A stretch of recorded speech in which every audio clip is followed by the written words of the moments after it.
ಹುಣಸಾಂಡ ಅಲ್ಲಲ್ಲ, ಮಧ್ಯಾಹ್ನ ಟೈಮ್ ಭಾಷಣ ಕೊಟ್ಬಿಟ್ರೆ ಶೀಟ್ಗಳು ಖಾಲಿ ಆಗ್ಬಿಡುತ್ತೆ, ಎಲ್ಲ ಊಟದ ಕಡೆ ಎದ್ದು ಬಿಡ್ತಾರೆ. ಸ್ನೇಹಿತರೆ, ಮೊದಲನೇದಾಗಿ ನಮ್ಮ ಮಠದ ಶ್ರೀ ನಿರ್ಮಲಾನಂದ ಸ್ವಾಮೀಜಿಗಳ ಪಾದಗಳಿಗೆ ನನ್ನ ಪ್ರಥಮ ನಮಸ್ಕಾರವನ್ನು ಸಮರ್ಪಣೆ ಮಾಡಿ, ವೇದಿಕೆ ಮೇಲೆ ಆಸೀನರಾಗಿರತಕ್ಕಂಥ ಇತರೆ ಸ್ವಾಮೀಜಿಗಳು, ರಾಜಕೀಯದ ನಾಯಕರುಗಳು, ಆತ್ಮೀಯರು, ಹಿರಿಯರು, ಯಾಕಂದರೆ ಸಮಯ ಕಮ್ಮಿ ಇರೋದ್ರಿಂದ ಅವರು ಭಾಳ ಫಾಸ್ಟಾಗಿ ಹೇಳು ಅಂತ ಹೇಳಿದ್ದಾರೆ. ಹಾಗಾಗಿ ಎಲ್ಲರಿಗೂ ನನ್ನ ನಮಸ್ಕಾರವನ್ನು ಸಮರ್ಪಣೆ ಮಾಡಿ, ಭಾಳ ಹೆಮ್ಮೆಯ ಈ ಕಾರ್ಯಕ್ರಮಕ್ಕೆ ನಾನು ಭಾಗವಹಿಸಿದ್ದು ತುಂಬ ಸಂತೋಷ ತಂದಿದೆ. 78ನೇ ವರ್ಷದ ಜಯಂತ್ಯೋತ್ಸವ ನಮ್ಮ ಬಾಲಗಂಗಾಧರ ಸ್ವಾಮೀಜಿಗಳು. ಸ್ನೇಹಿತರೆ, ನಾನು ಮಠದ ಪಕ್ಕದಲ್ಲಿ 2 ಕಿಲೋಮೀಟ್ರು ಆ ಕಡೆ ಈ ಕಡೆ ಹುಟ್ಟಿ ಬೆಳೆದವನು. ಸ್ವಾಮೀಜಿಗಳು, ಹಿಂದಿನ ಸ್ವಾಮೀಜಿಗಳು ಇದ್ದಂಥ ಸಮಯದಲ್ಲಿ ನಮ್ಮ ತಾತನವರು ನನ್ನನ್ನು ಭುಜದ ಮೇಲೆ ಕೂರಿಸ್ಕೊಂಡು ಈ ಮಠದ ಹುಣ್ಣಿಮೆ ಉತ್ಸವನ ತೋರ್ಸೋಕ್ಕೆ ಕರ್ಕೊಂಡು ಹೋಗಿದ್ರು. ಅಲ್ಲಿಂದನೂ ಕೂಡ ನಮಗೆ ಒಡನಾಟ ಇದೆ. ಭೈರವ ಎಂದರೆ ನನಗೆ ಅಗಾಧವಾದಂಥ ಭಕ್ತಿ. ನಾನು ಸ್ವಾಮೀಜಿಗಳು ಕೂಡ ಕರೆದಿದ್ದೀನಿ. ನನ್ನ ಒಂದು ಜಾಗದಲ್ಲಿ ಸುಮಾರು 500 ವರ್ಷ ಹಿಂದಿನ ದೇವಸ್ಥಾನವನ್ನು ನಾನು ಒಬ್ಬನೇ ನಿಂತು ಜೀರ್ಣೋದ್ಧಾರ ಮಾಡಿದ್ದೀನಿ. ಬಹುಶಃ 6 ಅಡಿ ಭೈರವ ಎಲ್ಲೂ ಇರೋಕ್ಕೆ ಸಾಧ್ಯ ಇಲ್ಲ. ಅದು ನನ್ನ ಪುಟ್ಟ ಗ್ರಾಮದಲ್ಲಿದೆ. ಯಾಕೆಂದರೆ ನಮಗೆಲ್ಲ ಅದರ ಒಡನಾಟ.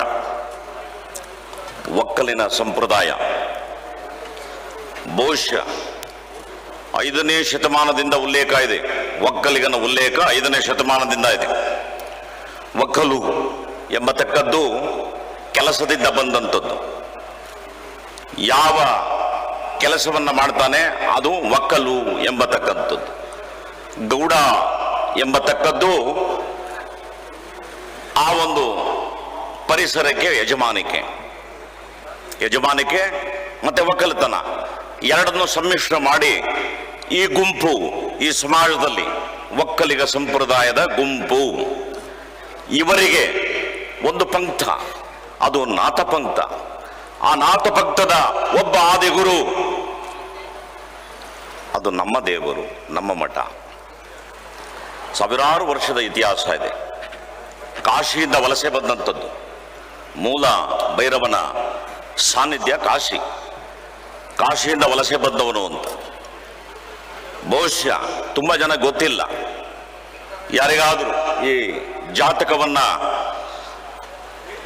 ನೋಡಿಸುವಂಥದ್ದು ಮತ್ತೆ ಕೇಳಿಸುವಂಥದ್ದು ಯಾರಿಗಾದ್ರೂ ಇದ್ದರೆ, ಯಾಕೋ ಶನಿ ತುಂಬ ಡೇಂಜರ್ ಆಗಿದ್ದಾನೆ, ಇವರು ಮಕ್ಕಣೆ ಬೀಳೋ ಪ್ರೋಗ್ರಾಮ್ ಇದೆ, ಇವ್ರ ಕತೆ ಮುಗೀತು ಅಂತ ಯಾರಾದರೂ ನಿಮಗೆ ಜ್ಯೋತಿಷ್ಯ ಹೇಳಿದ್ರೆ ದಯಮಾಡಿ ಅವ್ರಿಗೊಂದು ನಮಸ್ಕಾರ ಮಾಡಿ ಸೀದಾ ಆದಿಚುಂಚನಗಿರಿ ಮುಂದೆ ಹೋಗಿ ಭೈರವನ ಮುಂದೆ ನಿಮ್ಮ ಜಾತಕವನ್ನು ಇಟ್ಟು ಒಂದು ನಮಸ್ಕಾರ ಮಾಡಿ ಆ ಜಾತಕದ ಸಕಲ ದೋಷವೂ ಕೂಡ ನಿವೃತ್ತಿಯಾಗಿ ಶನಿ ನಿಮ್ಮನ್ನು ಹರಸಿ ಉಲ್ಟಾದವನು ಸೀದಾ ಮಾಡಿ ಕಳಿಸ್ತಾನೆ. That is the power of Bhairava. ಭೈರವನ ಆರಾಧನೆ ಮಾಡಿದ್ರೆ ಯಾವ ದುಷ್ಟಶಕ್ತಿಗಳು ಅಡ್ಡ ಬರುವುದಿಲ್ಲ. ಅಂತಹ ಒಂದು ಶ್ರೇಷ್ಠ ಪೀಠ ನಮ್ಮ ಒಕ್ಕಲಿಗರ ಮಠ. ಇದು ತುಂಬ ಜನ ಪ್ರಜ್ಞಾವಂತರು ಇದನ್ನು ವರ್ಗೀಕರಣ ಮಾಡಿ ಮಾತಾಡಿಸ್ಕೊಡ್ತಾರೆ. ಇವರು ಗುಂಪು ಕಟ್ಟಿದ್ದಾರೆ, ಇದಕ್ಕೆ ಸೀಮಿತವಾಗಿದ್ದಾರೆ ಅಂತ ಎಲ್ಲ ಕತೆ ಕಟ್ತಾರೆ. ಹೌದು, ನಮ್ಮನ್ನೆಲ್ಲ ಗುರುತಿಡಿಯೋದಕ್ಕೆ ಸನಾತನ ಕಾಲದಿಂದ ಕೂಡ ನಾವು ಕಾಡು ಮನುಷ್ಯರಾಗಿದ್ದಾಗೂ ಕೂಡ ನಮ್ಮೆಲ್ಲರಿಗೂ ಕೂಡ ಒಂದೊಂದು ವರ್ಗವನ್ನು ಮಾಡಿ ಗುರುತು ಹಿಡಿಯೋರು. ಈಟಿ ಹಿಡಿಯೋರು, ಬರ್ಜಿ ಹಿಡಿಯೋರು, ಬಾಣ ಹಿಡಿಯೋರು, ಭೈರವನ ಪೂಜೆ ಮಾಡೋರು, ಒಕ್ಕಲಿಗರು, ಒಕ್ಕಲತನ ಮಾಡೋರು, ಹೀಗೆ ವರ್ಗೀಕರಣ ಮಾಡಿ ನಮಗೆಲ್ಲ ಹೇಳಿ ಒಂದು ವರ್ಗ ಮಾಡಿಟ್ಟಂಥವ್ರು. ಅಂಥದ್ರಲ್ಲಿ ನಾವು ಸಾವಿರಾರು ವರ್ಷದ ಇತಿಹಾಸ ಇರುವಂಥ ಹೆಮ್ಮೆಯ ಒಕ್ಕಲಿಗರು. ನಮ್ಮದೇ ಒಂದು ಅದ್ಭುತ ವರ್ಗ. ಅವತ್ತಿಂದ ಇವತ್ತಿನವರೆಗೂ ಕೂಡ ಈ ರಾಷ್ಟ್ರದ ಉದ್ದಗಲಕ್ಕೂ, ವಿಶ್ವದ ಉದ್ದಗಲಕ್ಕೂ ತಿನ್ನುವ ಅನ್ನವನ್ನು ಕೊಡುವನು ಯಾನಾರು ಇದ್ದಾನೆ ಎಂದರೆ ಅವನು ಒಕ್ಕಲಿಗ ಮಾತ್ರ ಕೊಟ್ಟಿದ್ದಾನೆ, ಮುಂದೆಯೂ ಕೊಡುತ್ತಾನೆ, ಸಾಯುವವರೆಗೂ ಕೊಡುತ್ತಾನೆ. ಅಂಥ ಸಂಪ್ರದಾಯದ ಜನ ನಾವು, ಅಂಥ ಮಠ. ಇದು ಸ್ವಾಮೀಜಿಗಳ ಬಗ್ಗೆ ಹೇಳಬೇಕು ಅಂದರೆ ನಾನು 2 ಉದಾಹರಣೆಯನ್ನ ಇಲ್ಲಿ ಹೇಳಲೇಬೇಕಾಗುತ್ತದೆ. ಅವರು ಎಂಥ ಮಹಾಮಹಿಮರು ಅಂದರೆ, ನನಗೆ ಎಲ್ಲರೂ ಫುಲ್ಲು ರೈಲು ಹತ್ತಿಸ್ಬಿಟ್ಟು ರಾಜಕೀಯದಲ್ಲಿ ಎಲೆಕ್ಷನ್ ನಿಲ್ಲಿಸಿದ್ರು. ನಿಂತುಬಿಟ್ಟು ಇನ್ನು ಚುನಾವಣೆ ರಿಸಲ್ಟ್ ಬರಬೇಕಾಯ್ತು, ಜೋಬ್ ಫುಲ್ ಖಾಲಿ ಆಗ್ಬಿಟ್ಟಿತ್ತು ನನಗೆ. ನಾನು ಮಠಕ್ಕೆ ಹೋಗಿ ನಿಂತಿದ್ದೆ, ಚಿಲ್ಲರೆ ಕಾಸನ್ನ ಹುಡುಕ್ತಾ ಇದ್ದೆ, ಎಲ್ಲೂ ಕಾಸು ಇರಲಿಲ್ಲ. ಹಿಂದ್ಗಡೆಯಿಂದ ಯಾಕಪ್ಪ ಖಾಲಿ ಆಗ್ಬಿಟ್ಟಾಯ್ತಾ ಅಂತ ಒಂದು ವಾಯ್ಸು. ತಿರುಗಿ ನೋಡಿದ್ರೆ ಸ್ವಾಮಿಗಳು. ಆಮೇಲೆ ತಲೆ ಕೆರಿತಾ ಇದ್ದೆ. ಅಂದ್ಕೊಂಡ್ರು ಏನು ಹೆದರ್ಕೋಬೇಡ, ಒಳ್ಳೇದಾಗ್ತದೆ ನಿನಗೆ ಅಂತ. ಅವ್ರು ಅಂದಂಗೆ ಒಳ್ಳೇದಾಯ್ತು. ಎರಡನೇದು, ನಾನೊಂದು ಪುಟ್ಟ ಮನೆ ಕಟ್ಟಿದೆ ಸುಮಾರು ಒಂದು 30 ವರ್ಷದ ಕೆಳಗೆ. ನಾನು ಯಾವುದು ಮಾಡೋದು ಬೇಡ ಅಂತ ಹೇಳಿ ಸ್ವಾಮೀಜಿಗಳನ್ನ ಕರ್ಕೊಂಡ್ಬಂದು ಅವರ ಪಾದ ಪೂಜೆ ಮಾಡಿ ಅವ್ರ ಆಶೀರ್ವಾದ ಪಡೆದಾಗ ಅವರು ಒಂದು ಮಾತಂದ್ರು, ಇಂಥದ್ದು ಒಂದು 5 ಬರಲಪ್ಪ ನಿನಗೆ ಅಂತ. ಇವತ್ತು 5 ಇದೆ ನನ್ನ ಹತ್ರ. ಅಂದರೆ ವಾಕ್ಸಿದ್ಧಿ. ಶ್ರೇಷ್ಠ ಸಂತರಿಗೆ ವಾಕ್ಸಿದ್ಧಿ ಇರುತ್ತೆ, ಅದಿತ್ತು ಅವರಿಗೆ. ಇನ್ನು ಕಡೆಯದಾಗಿ ನಾನು ಅವರ ಒಂದು ಶಕ್ತಿಯನ್ನು ನೋಡಿದ್ದು, ನಮ್ಮ ತಂದೆಯವರು ಮರಣಾವಸ್ಥೆಯಲ್ಲಿದ್ದರು. ಅವ್ರಿಗೆ ಸಾವು ಬರ್ತಾ ಇಲ್ಲ, ಅವ್ರ ಪ್ರಾಣ ಬಿಡ್ತಾ ಇಲ್ಲ.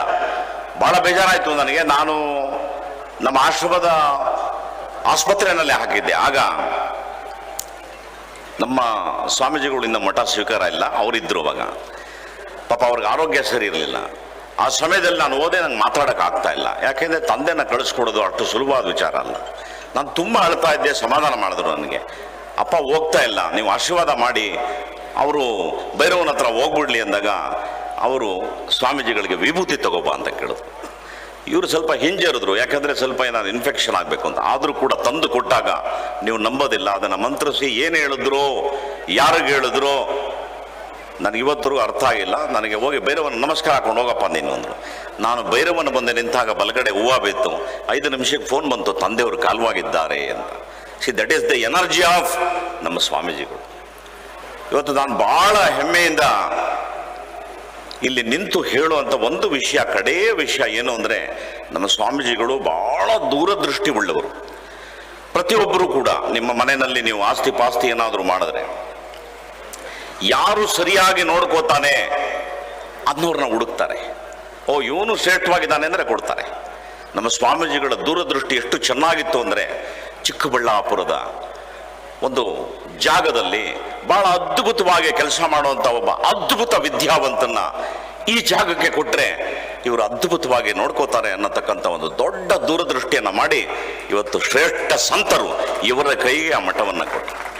ಇವತ್ತು ಇಡೀ ವಿಶ್ವದ ಮೂಲೆ ಮೂಲೆಯಲ್ಲೂ ಕೂಡ ಅವರು ನಿಂತು ಮಾತಾಡಿದ್ರೆ ಅರ್ಥಪೂರ್ಣವಾಗಿ, ಭಾವಪೂರ್ಣವಾಗಿ ಯಾವ ಮನ ಮುಟ್ಟಬೇಕು ಅಷ್ಟು ವಿಷಯವನ್ನು ಮಾತಾಡುವಂಥ ಶಕ್ತಿವಂತರನ್ನ ಇಲ್ಲಿ ಕೂರಿಸಿದ್ದಾರೆ. ಸ್ನೇಹಿತರೆ, ಐ ಆಮ್ ಸೋ ಹ್ಯಾಪಿ.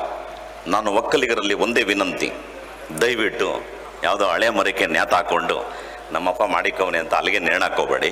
ಸ್ವಲ್ಪ ಮುಂದೆ ಹೋಗೋದು ಕಲೀರಿ. ರಾಷ್ಟ್ರದ ಬಗ್ಗೆ ಬಹಳ ದೊಡ್ಡ ಮಟ್ಟದಲ್ಲಿ ಆಲೋಚನೆ ಮಾಡ್ರಿ.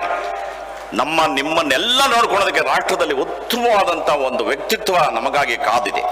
ಅದರ ಮೇಲೆ ಸ್ವಲ್ಪ ಗಮನ ಇರಲಿ. ಅಪ್ಪ ಹಾಕಿದ್ದು ಆಲ್ದ ಮರಕ್ಕೆ ನೆಣಾಕೊಳ್ಳುವಂಥ ಕರ್ತವ್ಯ ಮುಂದೆ ಎಡವೆ ಮಾಡೋದು ಬೇಡ. ಯಾಕಂದರೆ ಗೌಡರಲ್ಲಿ ಒಂದು ಸಂಪ್ರದಾಯವಿದೆ, ಲೆಕ್ಕ ಹಾಕಿ ಒಕ್ಕಲಿಗ ಕೆಟ್ಟ ಅನ್ನತಕ್ಕಂಥ ಒಂದು ಮಾತು ಯಾವಾಗೂ ಹೇಳ್ತಾ ಇರ್ತಾರೆ. ಲೆಕ್ಕ ಹಾಕದನ್ನು ನಿಲ್ಲಿಸಿ, ಹಾಕಿದ್ರೆ ಲೆಕ್ಕ ಪಕ್ಕವಾಗಿರಬೇಕು, ರಾಷ್ಟ್ರ ಮುಗಿಲು ಎತ್ತರಕ್ಕೆ ಹಾರಬೇಕು ಅಂತ ಅದ್ಭುತವಾದಂಥ ಲೆಕ್ಕ ಒಕ್ಕಲಿಗ ಮುಂದೆ ಹಾಕಲಿ ಅಂತ ಹೇಳಿ ನನ್ನ ಮಾತು ಮುಗಿಸ್ತೀನಿ. ಧನ್ಯವಾದ, ನಮಸ್ಕಾರ. ಸುದ್ದಿ ಚಾನಲ್, ಕ್ಷಣ ಕ್ಷಣದ ಸುದ್ದಿಗಾಗಿ.